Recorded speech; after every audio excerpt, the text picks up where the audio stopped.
नमस्कार दोस्तों, topic point YouTube channel में आपका बहुत बहुत स्वागत है। इस वीडियो में भारतीय संविधान के अंतर्गत भारत का संवैधानिक विकास, जिसमें कि हम थ्योरी प्लस एमसीक्यू सॉल्व करेंगे। थ्योरी के बाद आप एमसीक्यू सॉल्व करते हैं तो आसानी से यह टॉपिक आपके समझ में भी आ जाएगा और इससे आपको जितने भी आप एग्जाम इससे संबंधित प्रश्न आएंगे आप आसानी से उनको हल कर पाएंगे। तो पहला टॉपिक हम आज भारत का संवैधानिक विकास। भारत के संवैधानिक विकास की यदि नींव की बात करें कि इसकी नींव कैसे रखी गई, तो इसमें हमको अंग्रेजों के शासनकाल का जिक्र करना बहुत ज़रूरी रहेगा। देखिए, ईस्ट इंडिया कंपनी की स्थापना 1600 में होती है और इसमें एक चार्टर के द्वारा, महारानी के चार्टर के द्वारा ईस्ट इंडिया कंपनी को भारत में व्यापार की अनुमति दी जाती है। तो सबसे पहले अंग्रेज या ईस्ट इंडिया कंपनी भारत में एक व्यापारिक कंपनी के रूप में आती है, लेकिन धीरे धीरे वह यहाँ की शासन प्रणाली या राजनीतिक हस्तक्षेप में भी शामिल हो जाती है।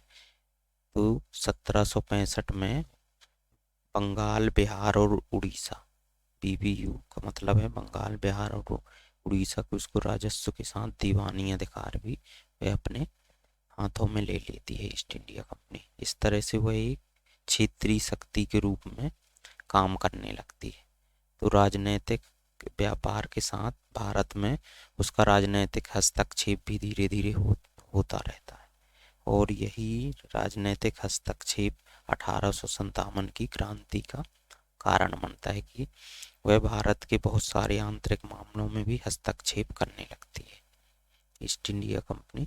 तो इस तरह से भारत में जब 1857 की क्रांति हो जाती है, सिपाही विद्रोह की संज्ञा भी उसको दी गई है। 1858 में जो है ब्रिटिश क्राउन है, ब्रिटिश ताज भारत की बागडोर को ये अपने हाथों में ले लेता है। यह कहना चाहिए कि ईस्ट इंडिया कंपनी के शासन को समाप्त कर दिया जाता है और सीधे जो है शासन इंग्लैंड से निर्देश देकर भारत में ब्रिटिश ताज के द्वारा चलाया जाता है। और यह लगातार 15 अगस्त 1947 तक यह शासन ब्रिटिश क्राउन के द्वारा चलाया जाता है। तो इसी समय जब भारत आज़ाद होता है तो उसके पहले से ही संविधान की आवश्यकता भारतवासियों को महसूस होने लगती है और इसी के अंतर्गत संवैधानिक प्रावधान भारतीय संविधान में रखे जाते हैं। जब संविधान सभा का गठन होता है तो उसमें बहुत सारे प्रावधान जो है कि भारतीय संविधान में लाए गए, तो उनका जो मूलभूत जो जड़ है उनकी यही जो अंग्रेजों के द्वारा भारत में बहुत सारे कानून या आज़ादी के पहले लाए गए उनको रखा जाता है।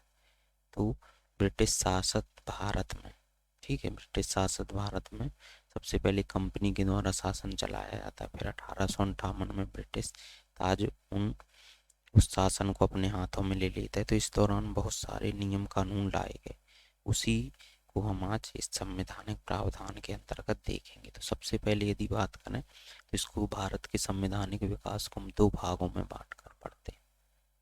1773 से लेकर 1858 तक यह जो है ईस्ट इंडिया कंपनी के अधीन पारित अधिनियम कहलाते हैं, क्योंकि 1858 से ब्रिटिश ताज कंपनी के शासन को समाप्त कर देता है।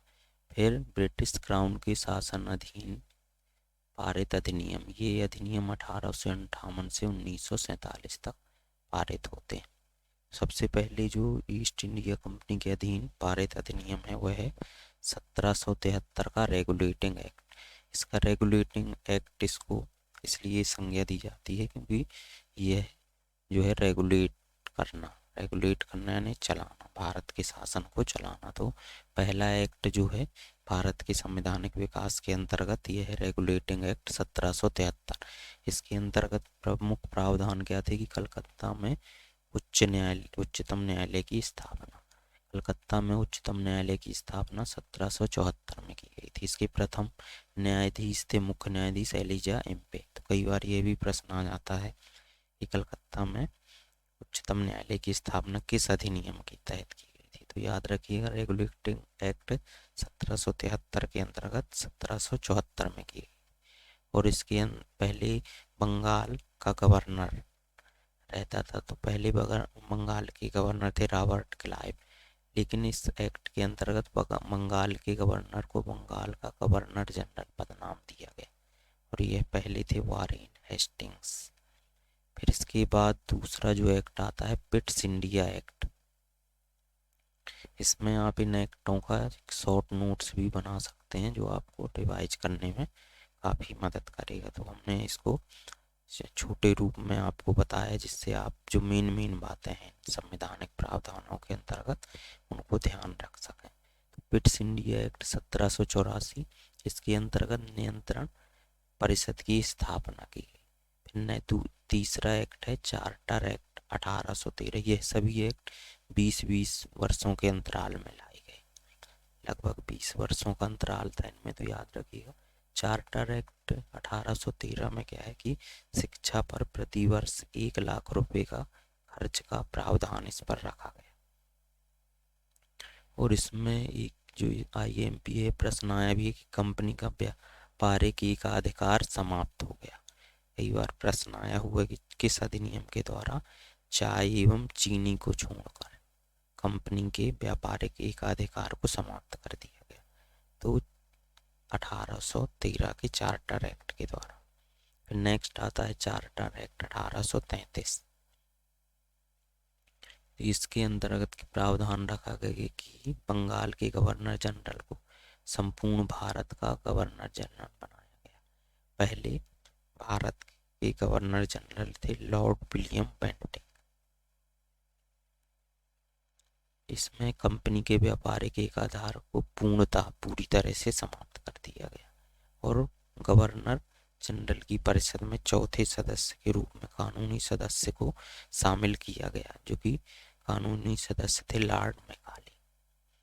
नेक्स्ट जो चौथा एक्ट है कंपनी के अधीन जो पारित किया गया था, चार्टर एक्ट 1853, जिसमें विधि निर्माण हेतु केंद्रीय विधान परिषद की स्थापना की गई, और सिविल सेवकों की भर्ती हेतु खुली प्रतियोगिता का शुभारंभ किया गया।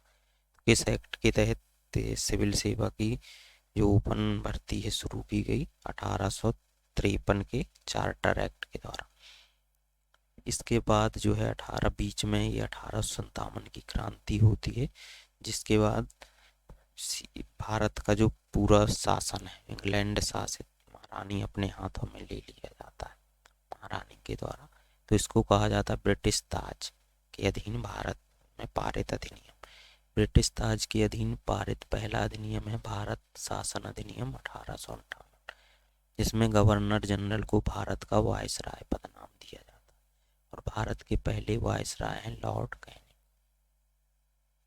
इसमें भारत के राज्य सचिव का पद का सृजन किया जाता है, और भारत का शासन कंपनी से छीनकर सीधे ब्रिटिश शासन के अधीन किया गया। दूसरा जो अधिनियम है इसके अंतर्गत भारत परिषद अधिनियम 1861।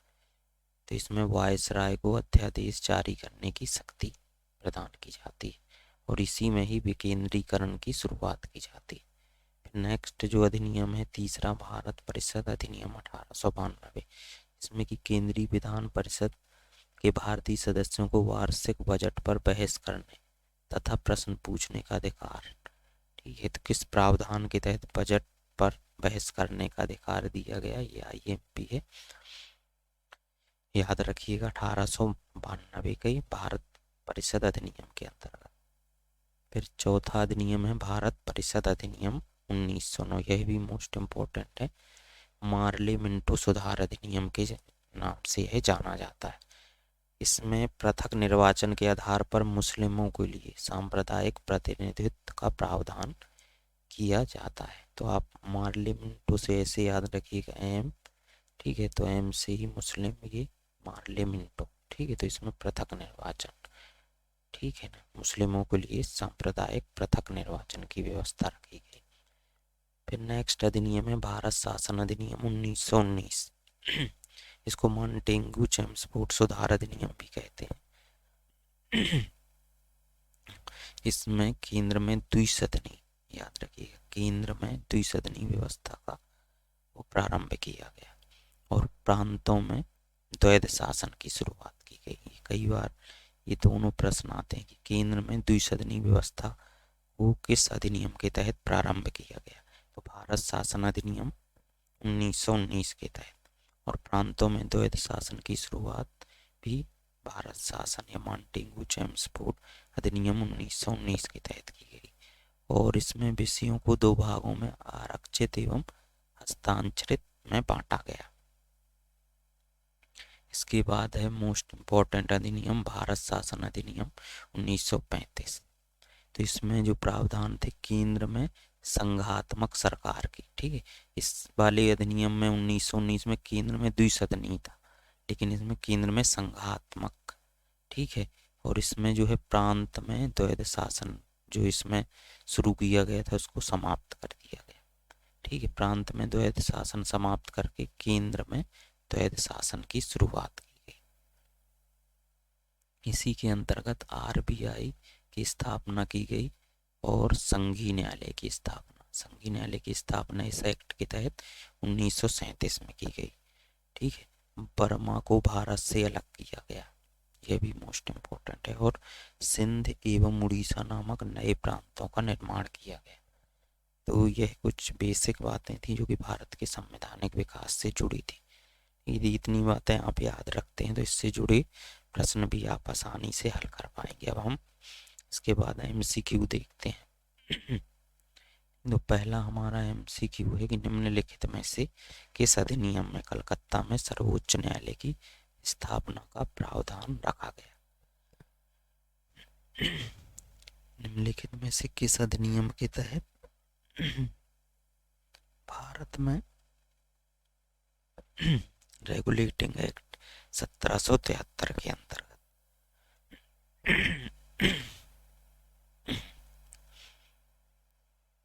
1773 एक्ट के तहत 1774 में कलकत्ता में सर्वोच्च न्यायालय की स्थापना का प्रावधान रखा गया।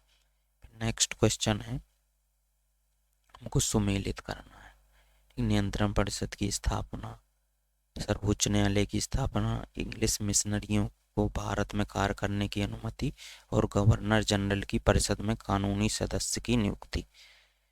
तो इसके अंतर्गत देखिए, सबसे पहले हमने सर्वोच्च न्यायालय को देखा कि नियामक अधिनियम 1773 के, यानी बी का दूसरा, किसमें किसमें है, बी का पहला, केवल इस ऑप्शन में हमको मिल रहा है, तो इसी से हम पूरा हम इसको मैच कर लेंगे, ठीक। तो सर्वोच्च न्यायालय की स्थापना, नियामक अधिनियम रेगुलेटिंग एक्ट 1773 के अंतर्गत, तो केवल बी ऑप्शन में हमको बी वाला पहला है, तो ए का हो जाएगा दूसरा, ठीक। नियंत्रण परिषद की स्थापना, पिट्स इंडिया एक्ट 1784, ठीक। सी का हो जाएगा तीसरा, इंग्लिश मिशनरियों वाला हो जाएगा कार्य करने की अनुमति, चार्टर अधिनियम 1813, और गवर्नर जनरल की परिषद में कानूनी सदस्य की नियुक्ति, चार्टर अधिनियम 1833 के अंतर्गत।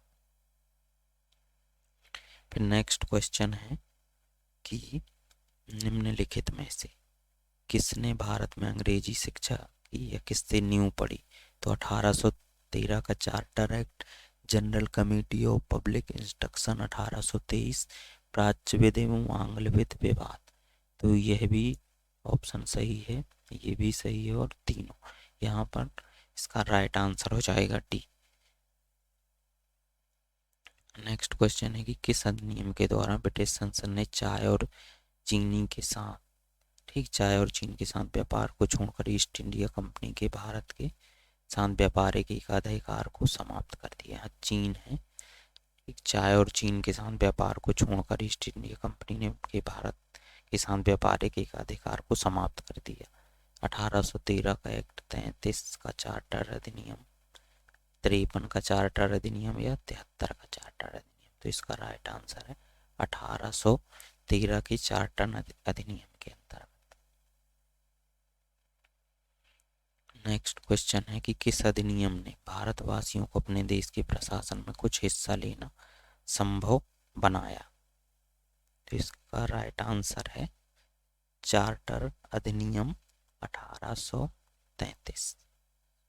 इस अधिनियम के द्वारा भारतवासियों ने अपने देश के प्रशासन में कुछ हिस्सा लेना संभव बनाया। फिर नेक्स्ट क्वेश्चन है कि निम्नलिखित में से किस अधिनियम के अंतर्गत भारतीय विधान परिषद को बजट पर बहस करने की शक्ति प्राप्त हुई?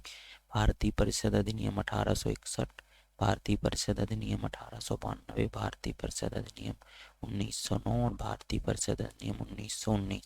तो इसका राइट आंसर है बजट से 92। ऐसे याद रखिएगा, बजट से 92। तो 92 इसका राइट आंसर होगा। बजट से 92। नेक्स्ट क्वेश्चन है निम्नलिखित में से किस अधिनियम द्वारा भारत में संघीय न्यायालय की स्थापना की गई? भारतीय परिषद अधिनियम 1861, भारतीय शासन अधिनियम 1909 या भारत सरकार अधिनियम 1900। हमने अभी देखा था कि संघीय न्यायालय की स्थापना की गई थी 1 अक्टूबर 1937 को। याद रखिएगा 1 अक्टूबर 1937 को भारतीय संघीय न्यायालय की स्थापना की गई थी और ये की गई थी भारत शासन अधिनियम 1935 एक्ट के तहत। तो उपयुक्त में से कोई नहीं इसका राइट आंसर रहेगा। 35 ऑप्शन में नहीं है, इसलिए डी ऑप्शन रहेगा। और इसमें जो है इसके प्रमुख मुख्य न्यायाधीश थे सर मॉरिस गवेयर। सर मॉरिस इसके प्रथम मुख्य न्यायाधीश गवेयर। नेक्स्ट क्वेश्चन है कि भारत का संघीय न्यायालय निम्नलिखित में से किस वर्ष में स्थापित किया गया? तो 1935 एक्ट के तहत 1937 में स्थापित किया गया। नेक्स्ट क्वेश्चन है केंद्र में द्वैध शासन किस अधिनियम के अंतर्गत स्थापित किया गया? केंद्र में द्वैध शासन अधिनियम 1909 के अधिनियम के अंतर्गत भारत सरकार अधिनियम 1919, भारत सरकार अधिनियम 1935 या फिर भारत स्वतंत्रता अधिनियम 1947। तो ये केंद्र में द्वैध शासन जो है 1935 के अधिनियम के तहत स्थापित किया गया। नेक्स्ट क्वेश्चन है कि 1919 के तहत किस निम्नलिखित में से कौन सी विशेषता है? प्रांतों की कार्यकारिणी सरकार में द्वैध शासन की व्यवस्था, मुसलमानों के लिए पृथक सांप्रदायिक निर्वाचक मंडलों की स्थापना, केंद्र द्वारा प्रांतों को विधायी शक्ति का हस्तांतरण। तो देखिए ये वाला हमने 1909 में पढ़ा था, तो ये तो गलत हो जाएगा। तो यहाँ पर पहला और तीसरा ये सही है, तो 1919 में पहला और तीसरा सी ऑप्शन सही हो जाएगा। इसमें सी ऑप्शन सही हो जाएगा। ठीक। नेक्स्ट क्वेश्चन है कि भारतीय विधान पालिका प्रथम बार द्विसदनी बनाई गई? 1892 के भारतीय काउंसिल एक्ट द्वारा, 1909 के भारतीय काउंसिल एक्ट द्वारा या 1919 के भारत सरकार अधिनियम द्वारा या 1935 के भारत सरकार अधिनियम के द्वारा। तो द्विसदनी बनाई गई, इसका राइट आंसर है 1919 के भारतीय सरकार अधिनियम के द्वारा। केंद्र में कौन सा एक्ट द्विसदनी विधायिका लाया? ठीक है 1919 का है, ये पिछला वाला क्वेश्चन ही है, रिपीट हुआ है। ठीक, राष्ट्रपति की अध्यादेश निर्गत करने की शक्ति प्रेरित है। राष्ट्रपति की अध्यादेश निर्गत करने की शक्ति। ठीक, तो इसमें भारत सरकार अधिनियम 1919, भारत सरकार अधिनियम 1935, सी ऑप्शन है भारत सरकार अधिनियम 1909 और डी ऑप्शन भारत सरकार अधिनियम 1947। इसका राइट आंसर होगा भारत सरकार अधिनियम 1935। नेक्स्ट क्वेश्चन है केंद्रीय विधानसभा में कौन से निर्वाचन भारत शासन अधिनियम के तहत हुए? 1926, 1937, 1945। इसमें 1926 और 1945 के निर्वाचन हुए। तो ए और सी इसका राइट आंसर रहेगा। निम्न किस अधिनियम द्वारा संवैधानिक निरंकुशता का सिद्धांत प्रवृत्त किया गया? MPPSC 2017 में भी आया हुआ है क्वेश्चन। 1909 का भारतीय काउंसिल अधिनियम 1919 का भारत सरकार अधिनियम 1935 का भारत सरकार अधिनियम या 1947 का भारतीय स्वतंत्रता अधिनियम। तो संवैधानिक निरंकुशता का सिद्धांत 1935 के भारत संविधान अधिनियम के तहत पारित किया गया था या प्रवृत्त किया गया था। नेक्स्ट क्वेश्चन है कि भारत के संविधान में केंद्र और राज्यों के बीच किया गया शक्तियों का विभाजन इनमें से निम्न किसमें किस योजना में उल्लेखित पर आधारित है। ठीक, तो यह है मार्लिमेंटो सुधार अधिनियम 1909, मॉन्टेगू जेम्स फोर्ड अधिनियम 1919, भारत सरकार अधिनियम 1935, भारतीय स्वतंत्रता अधिनियम 19। इसका राइट आंसर भारत सरकार अधिनियम 1935। निम्न में से एक भारत सरकार अधिनियम 1935 की विशेषताओं में से नहीं है। तो पहला ऑप्शन है कि इस अधिनियम में अखिल भारतीय महासंघ का प्रावधान था। अविशिष्ट विषय प्रांतीय विधायकों को आवंटित किए गए थे। यह प्रांतीय स्वायत्तता के सूत्रपात का संकेत था। इसने प्रांतीय स्तर पर द्वैध शासन को समाप्त करके केंद्र में लागू किया। तो यह भी सही है और यह भी सही है। ठीक, और प्रांतीय स्वायत्तता के सूत्रपात का संकेत है, यह भी सही है। तो इसमें से पूछा गया सही नहीं है, तो इसका राइट आंसर बी रहेगा। एक संघीय व्यवस्था और केंद्र में द्वैध शासन भारत में लागू किया गया। तो इसका राइट आंसर सी रहेगा।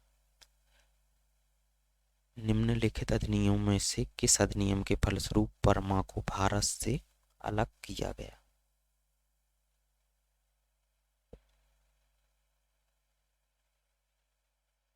तो इसका राइट आंसर है, ठीक है, हमने बर्मा को भारत से इसमें गवर्नमेंट ऑफ इंडिया एक्ट 1935 में इसको पढ़ा था। इसका राइट आंसर होगा ऑप्शन सी।